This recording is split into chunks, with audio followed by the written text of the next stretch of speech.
নমস্কাৰ আমি এতিয়া শিকিবলৈ গৈ আছো অমৃত বৃক্ষ আন্দোলনৰ ৰেজিষ্ট্ৰেচনখন কেনেকৈ ৰিনিউ কৰিব লাগে ৰিনিউ কৰিবৰ কাৰণে আপোনালোকে প্ৰথমতে ওপৰত যেটো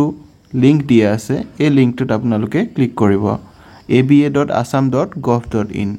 তাৰ পিছত আপোনালোকে যেটো ৰেজিষ্ট্ৰেচন ৰিনিউৱেল প্ৰচেছটো আছে ইয়াতে আপোনালোকে আহিব ইয়াতে অহা পিছত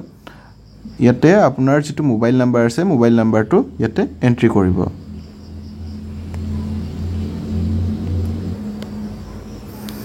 ইয়াতে আপোনাৰ যেটো মোবাইল নাম্বাৰ এটো এন্ট্ৰি কৰিব এন্ট্ৰি কৰাৰ পিছত ইয়াতে যেটো জেনাৰেট ওটিপি বুলি আছে ইয়াতে ক্লিক কৰিব ওটিপি টো এন্ট্ৰি কৰাৰ পিছত ইয়াতে যেটো সাবমিট অপচনটো আছে এই সাবমিট অপচনটো আপোনালোকে ক্লিক কৰিব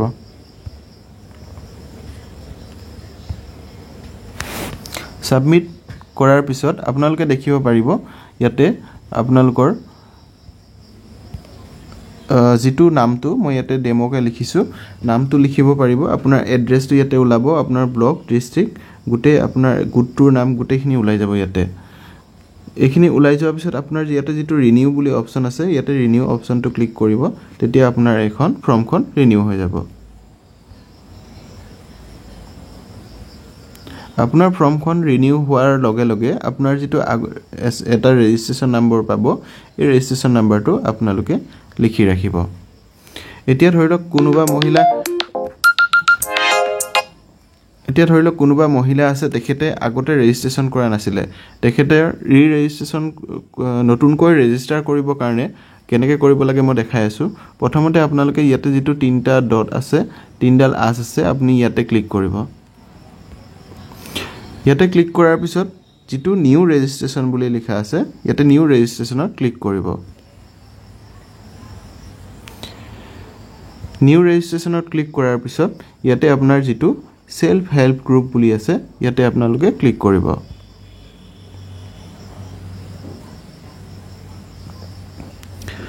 ইয়াতে দেখিছে আপোনালোকে প্ৰথমতে আছে আপোনাৰ যেটো ক্যাটেগৰী ইয়াতে আপুনি কি কৰিব প্ৰথমতে ইয়াতে ক্লিক কৰাৰ লগে লগে এসএসজি যেটো আমাৰ ৰুৰেল বুলি আছে এসএসজি ৰুৰেলটো আপোনালোকে টিক কৰিব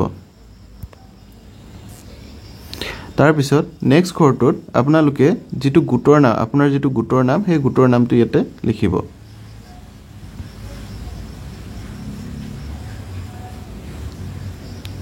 নেক্সট আপোনালোকৰ যেটো গুটৰ কোড নাম্বাৰ আছে সেই কোড নাম্বাৰটো আপোনালোকে ইয়াতে লিখিব ইয়াতে আপোনাৰ এসএসজি নেমটো ইয়াতে এসএসজি কোড তাৰ পিছত আপোনালোকৰ যেটো ৰেজিষ্টাৰ্ড মোবাইল নাম্বাৰ আছে ধৰিলক আগতে যদি মেম্বাৰটো ৰেজিষ্টাৰ নাই তেখেতৰ নতুন মোবাইল নাম্বাৰটো ইয়াতে দিব যেটো এতিয়া এক্টিভ হৈ আছে আৰু ওটিপি দিব পাৰিব তাৰ পিছত নেক্সট যেটো ঘৰ আছে ইয়াতে আপোনালোকে লিখিব full name of SSG member যিগৰাকী এসএসজি মেম্বাৰ হয় তেখেতৰ গুটে সম্পূৰ্ণ নামটো ইয়াতে লিখিব নেক্সট লিখিব ফাদাৰ্স নেম মাদাৰ্স নেম বা হাজবেণ্ডৰ নেম যেটো হয় আপুনি হেতু লিখিব তাৰ পিছত এজটো ইয়াতে দিব কিমান বছৰ বয়স হৈছে হেতু দিব নেক্সট আহিলে আমাৰ যেটো জেন্ডাৰ হয় জেন্ডাৰটো ইয়াতে সিলেক্ট কৰিব ইয়াতে ফিমেলে আহিব ফিমেলটো আপোনালোকে সিলেক্ট কৰি দিব তাৰ পিছত আহিলে আমাৰ এড্ৰেছটো ইয়াতে আমাৰ যেটো ডিস্ট্ৰিক্ট হয় হেতু ডিস্ট্ৰিক্টটো ইয়াৰ পৰা সিলেক্ট কৰিব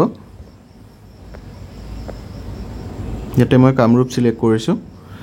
ইয়াতে মই এটা ব্লক সিলেক্ট কৰিব লাগে ব্লকটো যেটো ব্লক হয় হেতু আপোনালোকৰ নিজৰ ব্লকটো ইয়াতে সিলেক্ট কৰিলে হ'ল ইয়াতে আমি বেজেৰা ব্লক সিলেক্ট কৰিছো তাৰ পিছত আহিলে আমাৰ যেটো গাঁও পঞ্চায়ত আমাৰ যেটো হয় গাঁও পঞ্চায়তটো ইয়াৰ পৰা চাই আমি দি দিছো গাঁও পঞ্চায়ত হৈ গল ব্লক হৈ গল তাৰ পিছত ডিস্ট্ৰিক্ট হৈ গল নেক্সট আহিলে আমাৰ গাঁওখনৰ নাম কি হয় ইয়াতে যেটো গাঁও লিখা আছে ভিলেজ টাউন লিখা আছে আপোনালোকৰ গাঁওখনৰ নাম যেটো হয় ইয়াতে আপোনালোকে লিখি দিব লগতে আপোনালোকৰ যেটো এড্ৰেছ হয় এড্ৰেছটো ইয়াতে লিখিব তাৰ পিছত আপোনালোকৰ পোষ্ট অফিসটো পুলিশ ষ্টেচন আৰু আপোনালোকৰ পিন কোড এই গুটেকেটা আপোনালোকে ভালকে লিখি দিব তাৰ পিছত নেক্সট কি কৰিব লাগিব আপোনাৰ এখন আইডি প্ৰুফ ইয়াতে আপলোড কৰিব লাগিব ইয়াতে আইডি প্ৰুফ আপলোড কৰিব কাৰণে প্ৰথমতে যেটো আপোনালোকৰ কাৰ্ডছিন আছে ইয়াতে ক্লিক কৰিব ইয়াতে দেখিছে নহয় বহুতখিনি অপচন আছে ইয়াতে আছে আপোনাৰ voter ID card PAN card Aadhaar card photo identity card, তাৰপিছত জব কাৰ্ড আছে, ৰেচন কাৰ্ড আছে। আপোনালোকৰ ইয়াৰ ভিতৰত যিখন কাৰ্ড আছে, যিখন কাৰ্ড আপুনি আপলোড কৰিব বিচাৰে সেইখন কাৰ্ড ইয়াৰ পৰা আপুনি চিলেক্ট কৰিব। মই ইয়াতে ভোটাৰ আইডি কাৰ্ড চিলেক্ট কৰিছোঁ।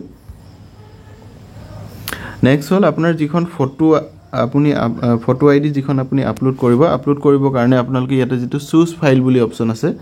ইয়াতে দেখিছে চুজ ফাইল যিটো অপশ্যন আছে, চুজ ফাইল অপশ্যনটোত আপোনালোকে ক্লিক কৰিব। ক্লিক কৰাৰ পিছত আপোনাৰ এটা পেজ আহিব। ইয়াতে আপোনাৰ কেমেৰা বুলি এটা অপশ্যন আহিব। কেমেৰাত গৈ আপুনি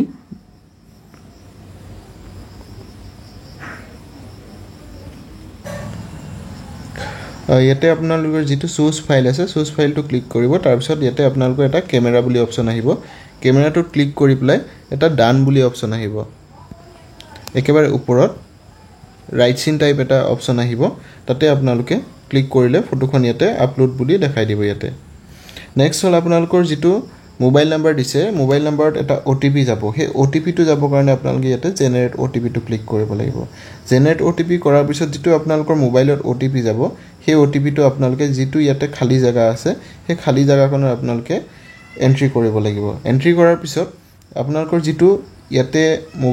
ইয়াতে যিটো আপোনালোকৰ নাম্বাৰ লিখা আছে, সেই একেই নাম্বাৰটো চাইছে ইয়াতে আপোনালোকে লিখিব লাগিব। এই নাম্বাৰটো লিখি দিয়াৰ পিছত এই নাম্বাৰটো আপোনালোকে ইয়াতে লিখাৰ পিছত যিটো ছাবমিট অপশ্যনটো আছে, সেই ছাবমিট অপশ্যনটো আপোনালোকে ক্লিক কৰিলে ফৰ্মখন আপোনালোকৰ ছাবমিট হৈ যাব। ছাবমিট হোৱাৰ পিছত আপোনালোকৰ এটা ৰেফাৰেঞ্চ নাম্বাৰ ওলাব বা এটা ছাবমিট কৰাৰ এটা নাম্বাৰ ওলাব। সেই নাম্বাৰটো আপোনালোকে ক'ৰবাত ভালদৰে লিখি ৰাখিব আৰু সেইটো নাম্বাৰটো ওলোৱাৰ লগে লগে আপোনালোকৰ ফৰ্মখন ছাবমিট হৈ যাব। ধন্যবাদ।